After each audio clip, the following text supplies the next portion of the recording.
The package arrived on a Tuesday. Nathan Cord had not ordered anything. This was the first thing he checked. Standing in the doorway of his apartment in his work clothes, still holding his keys, the brown cardboard box sitting on the welcome mat as though it had always been there and was simply waiting for him to notice it. He checked his email on his phone. No order confirmation. He checked his bank account. No recent charges. He checked the label on the box, which had his name and address printed with the clean precision of professional shipping system, and a return address that resolved, when he searched on his phone, to a fulfillment center in a state he had never visited, registered to a company called Verdant Solutions, whose website, when he found it, was a single white page with a logo, a clean green circle, perfectly drawn, and the words, "We know what you need before you do." He stood in the hallway for a moment, looking at this. Then he brought the box inside. He was 32 years old. He worked in data management for a mid-sized insurance company, which was a kind of job that was difficult to explain at parties, and easy to do well if you were the kind of person who found comfort in systems and order, which Nathan was. He lived alone in a one-bedroom apartment in a city large enough to be anonymous.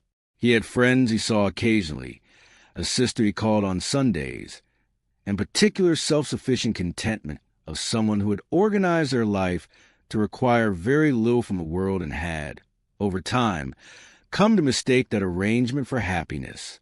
He opened the box. Inside, packed in clean white tissue paper, was a coffee mug.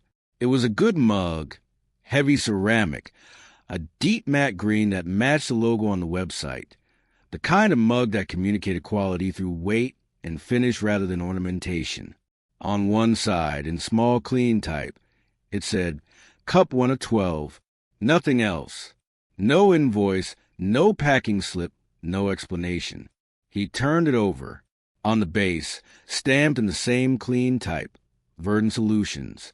Your first delivery. More to come. He made coffee in it that evening because he had a mug and coffee, and it seemed like the obvious thing to do, and the coffee was good, and he went to bed and didn't think about it much. The second package arrived 3 weeks later. He had not signed up for anything. He had checked again his email, his bank account, his credit cards, the list of subscriptions on his phone. Nothing. No recurring charges. No enrollment confirmations. No record of any transaction with Verdant Solutions or any entity connected to it. The second package contained a book. It was a novel, the kind of literary fiction that wins prizes and sits on serious people's shelves. He had not read it. He had, at some point in the past year, read a review of it and thought, I should read that. He could not remember where he had read the review, or when, or whether he had written down or told anyone about it, or taken any concrete action whatsoever in the direction of acquiring it. On the inside cover, a small green sticker, Item 2 of 12. We hope you enjoy it. He read it over the following 2 weeks. It was very good. He told his colleague Petra about it over lunch. Petra was 40, pragmatic, the kind of person who responded to unusual things by immediately trying to identify the business model behind them. She said, it's a marketing thing. They get your data from somewhere. Purchase history, browsing, social media, and they send you things you're likely to want. The first few are free to hook you. Then they start charging. Nathan said, there's no charge on any of my accounts. She said, yet. He said, the website is just a logo and a tagline. There's no sign up, no store, no contact page. I emailed the address on the shipping label and got a bounce. Petra said, so it's a scam. He said, a scam that sends you good books for free? She said, the best scams always start with something free. He thought about this. It was reasonable. It was the most reasonable explanation available. He filed in the part of his mind reserved for things that were probably fine and moved on. The third package arrived 2 weeks later. It contained a small succulent in a ceramic pot, the same matte green as the mug, the same weight and finish.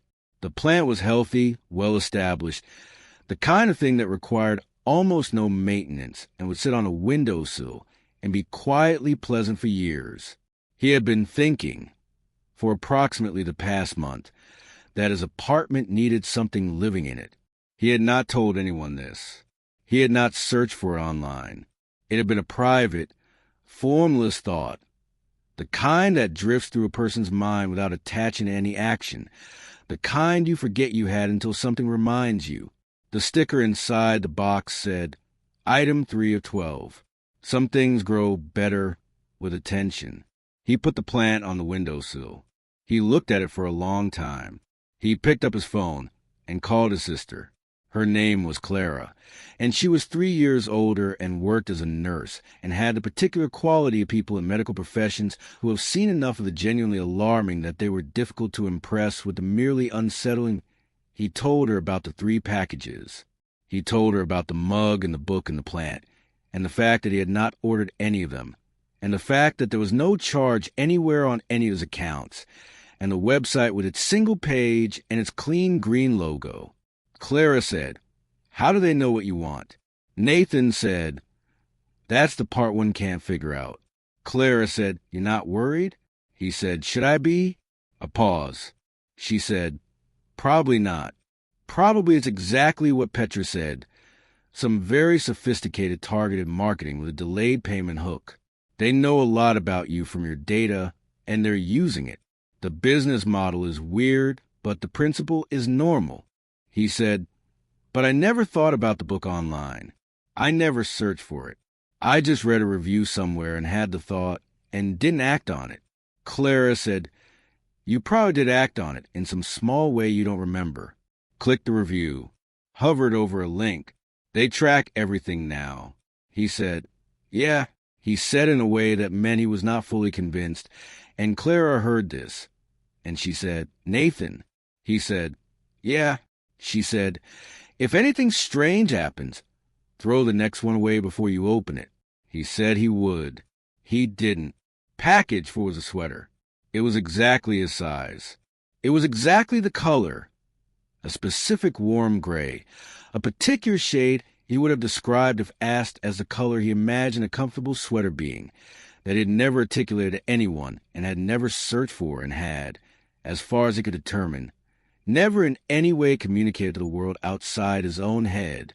It was the most comfortable sweater he had ever worn. The sticker said, Item 412. Comfort is underrated. He wore it that evening sitting on his couch reading the book they had sent him, drinking coffee from their mug, with their plant on the windowsill. And somewhere in the middle of the evening, he looked up from the page and looked around his apartment and noticed that 4 of the objects visible from where he was sitting had come from Verdant Solutions, and that each of them was exactly right in a way that his own choices often weren't quite, and that the apartment felt, with these 4 objects in it, more like a place where he actually lived than it had before. This should have unsettled him more than it did. Package 5 arrived on a Wednesday. It contained a small framed photograph. Not a photograph of anything he recognized. A landscape. A hillside in what might have been late autumn.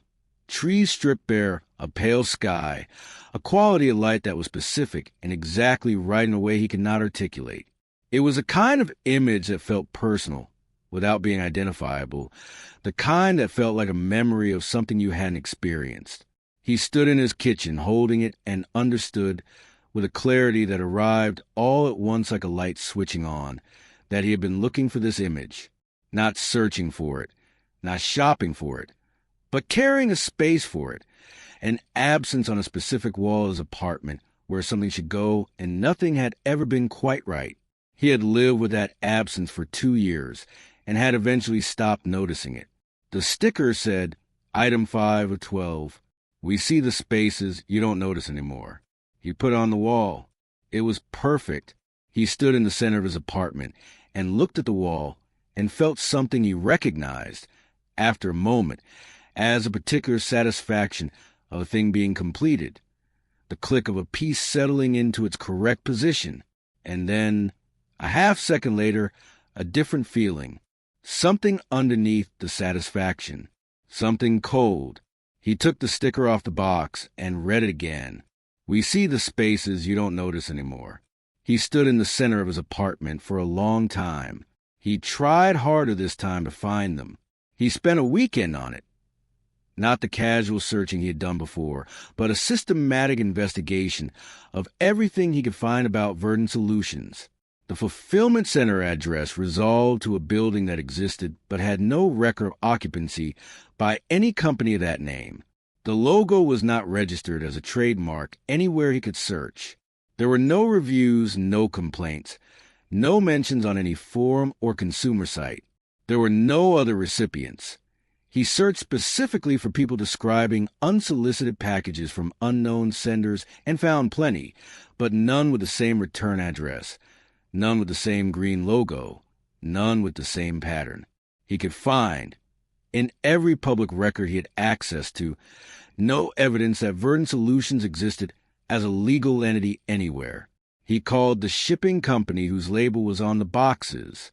He gave them the tracking numbers. After a long hold, he was told that the tracking numbers were valid, but the account that had generated them was not associated with any customer information in their system. The representative said this had never happened before in their experience. She said she would flag it for investigation. She said she would follow up. She did not follow up. He wrote everything down. He kept the stickers from each box in an envelope. He photographed the labels. He documented it with the same systematic precision he brought to his work, building a file that captured everything he knew and clearly delineated where his knowledge ended and the gap began. The gap was very large. Package 6 arrived the following Tuesday. IT contained a letter, not in an envelope, just a single sheet of heavy cream paper, folded once, with his name on the outside in the same clean type as everything else.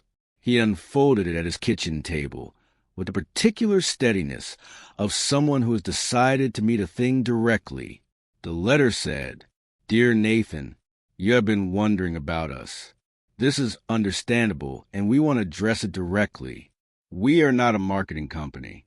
We do not obtain your data from third parties.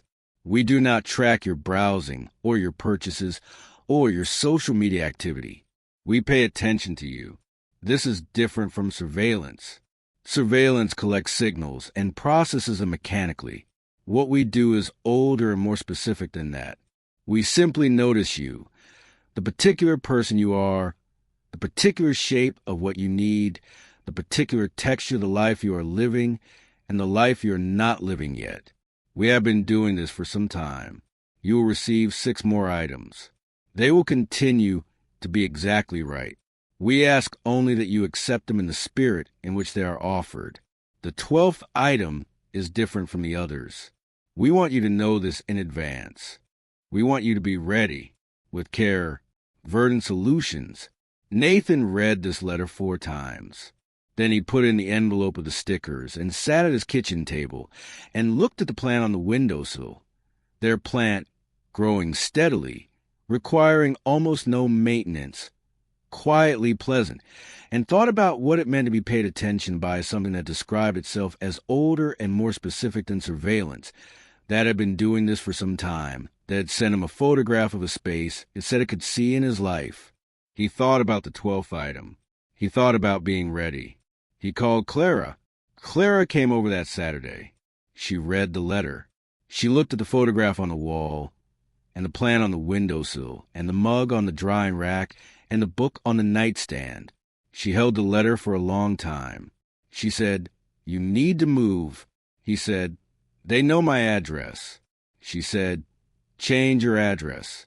He said, "They knew the address before I gave it to anyone. They'll know the new one." Clara was quiet. She said, "Nathan, the photograph." He said, "Yeah." She said, "The spaces you don't notice anymore. What does that mean to you?" He thought about it. He thought about the absence on the wall that he had stopped seeing. He thought about the other absences in his apartment. The second chair at the kitchen table that nobody sat in, the guest bedroom that had never been a guest bedroom, the spare key on the hook by the door that had no designated holder, the organized self-sufficiency of a life arranged to need very little from the world. He said, I think it means they can see what's missing. Clara said, everything that's missing, or? He said, I don't know. She said, the 12th item. He said, yeah. She picked up the letter again and read the last 2 lines. The 12th item is different from the others. We want you to know this in advance. We want you to be ready. She said, ready for what? Neither of them had an answer. Packages 7, 8, and 9 arrived over the following 6 weeks. 7 was a vinyl record, an album he had not thought about in years, a thing he had loved at 23 and forgotten about and not consciously missed, but that when he put on filled his apartment with something he could only describe as a feeling of being more completely himself than usual. 8 was a small notebook, cream paper, no lines, a cover the same deep green as everything else, and inside the front cover, in the clean type, a single sentence, for the things you haven't said yet. He had been, for approximately 2 years, thinking vaguely about writing, not seriously, not with any plan or ambition, just a private awareness that there were things in him that had no adequate outlet, and that he was, slowly and without drama, becoming slightly less than what he might be because of it. He started writing in the notebook the evening it arrived. He wrote for 3 hours.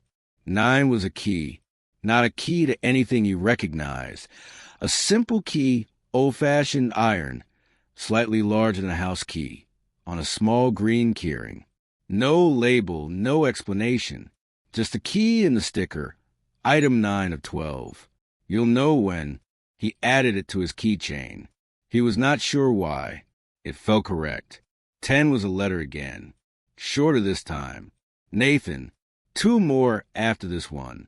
You have been patient, and we are grateful for it. We want to tell you something. You've been waiting for your life to begin the way it should, and you have been waiting patiently, and you have been mistaking the patience for contentment, which is a very human thing to do. We do not say this critically.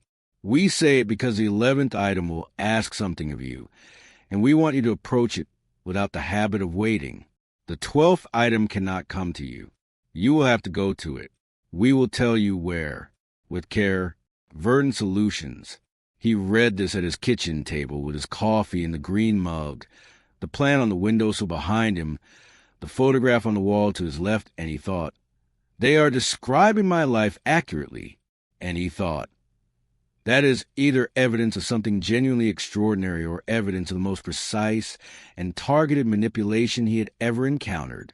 And he thought, I have been receiving these packages for 5 months, and nothing bad has happened, and everything they have sent has been exactly right, and I have no way to distinguish between a thing that knows me and a thing that has built a model of me from data I don't know I've shared. And he thought, does the distinction matter? He wasn't sure. He waited for 11. The 11th package was the largest. It contained a coat.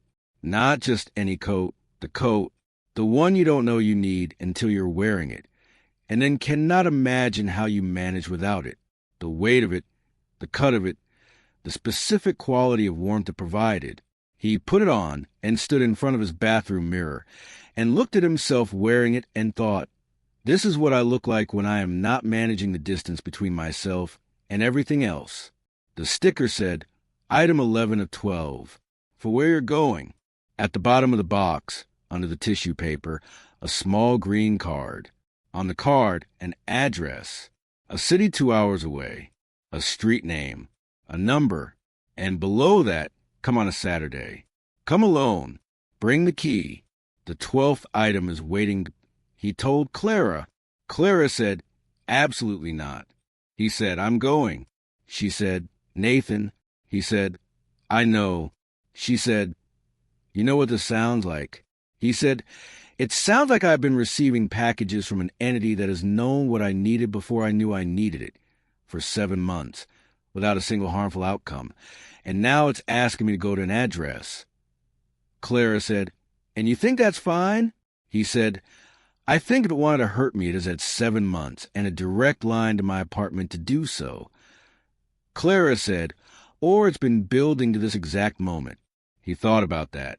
He said, Clara, the photograph, the notebook, the record.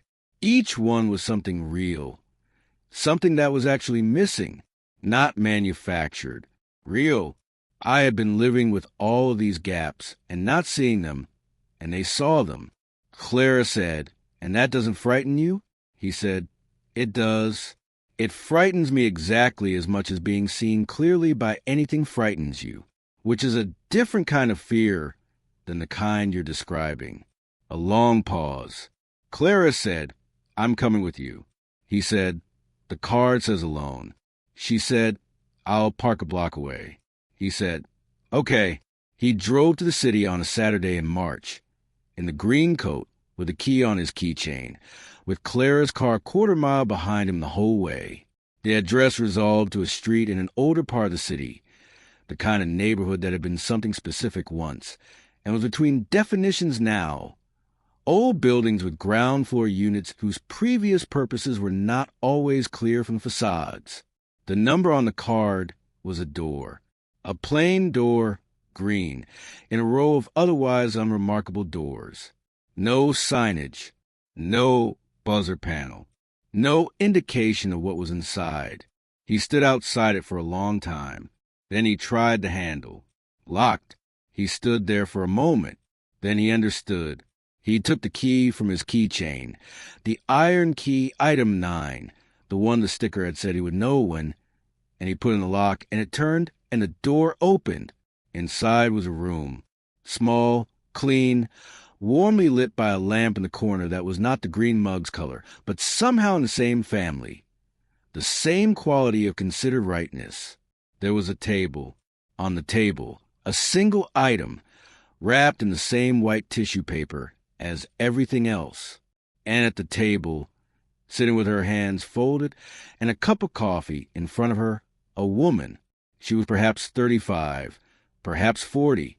She had the quality of someone who had been somewhere specific for a long time and had made peace with it.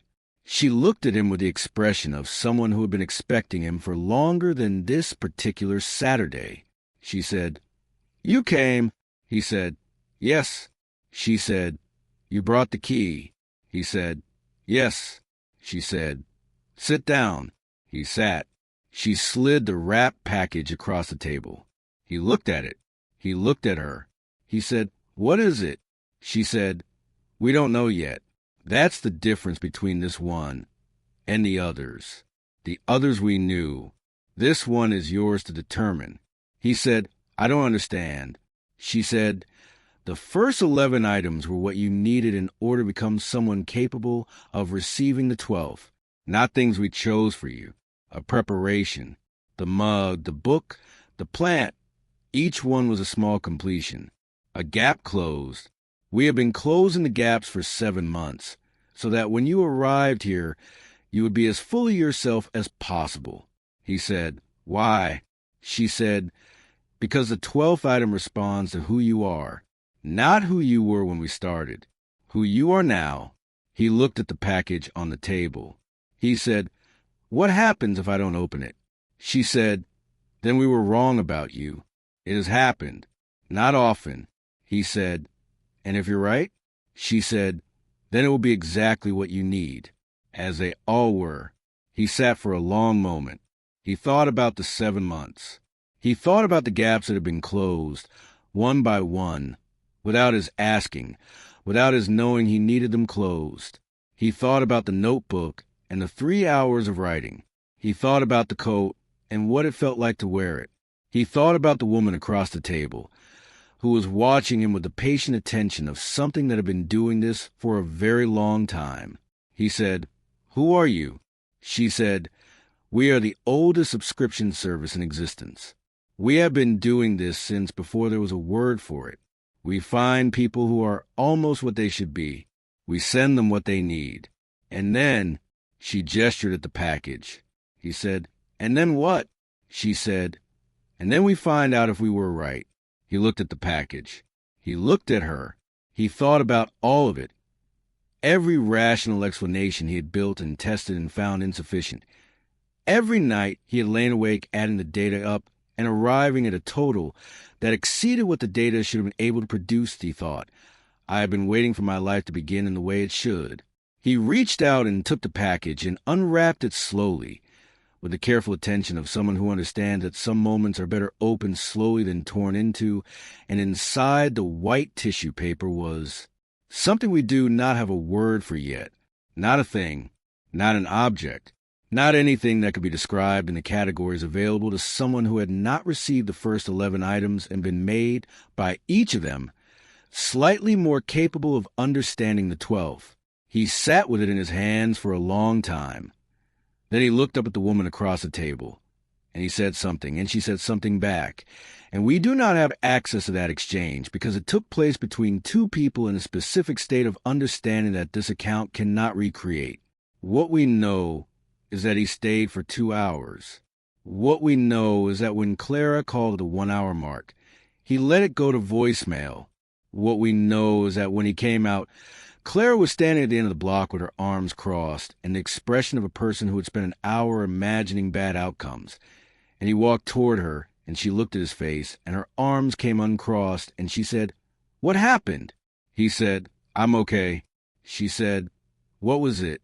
He thought about how to answer. He was holding the 12th item, or what remained of it after opening, in his right hand, and it was something that looked, from the outside, completely ordinary. The kind of thing you would pass on the street without noticing. The kind of thing that would mean nothing to someone who had not received the previous 11. He held out to show her. She looked at it for a moment. She said, "That's it?" He said, "That's it." She said, "Nathan, what is it?" He said, I know it doesn't look like anything. It didn't to me either, before." She looked at his face again. She looked at the thing in his hand. She was a practical person, a nurse, a person who dealt in the measurable and the treatable and the real, and she stood on a street corner in a city 2 hours from home looking at her brother, holding something completely ordinary that had somehow made him look. She searched for the word, complete. She said, "Are you going back?" He said, "I don't know yet." She said there might be more. Not the same. Something different. Clara said, "For you?" He said, "Not for me." He looked at her. He said, "She asked me if I knew anyone who was almost what they should be."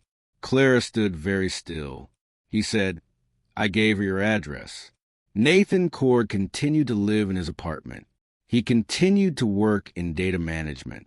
He continued to call his sister on Sundays. He wrote in the green notebook every evening without fail, and what he wrote was good, and he knew it was good, and he was no longer waiting for his life to begin in the way it should. The plant on the windowsill grew. 3 weeks after his visit to the city, a brown cardboard box arrived at Clara's apartment. She had not ordered anything. On the label, a return address she had never seen before. A logo, a clean green circle, perfectly drawn. And the words, "We know what you need before you do." She stood in her doorway for a long time. Then she brought it inside.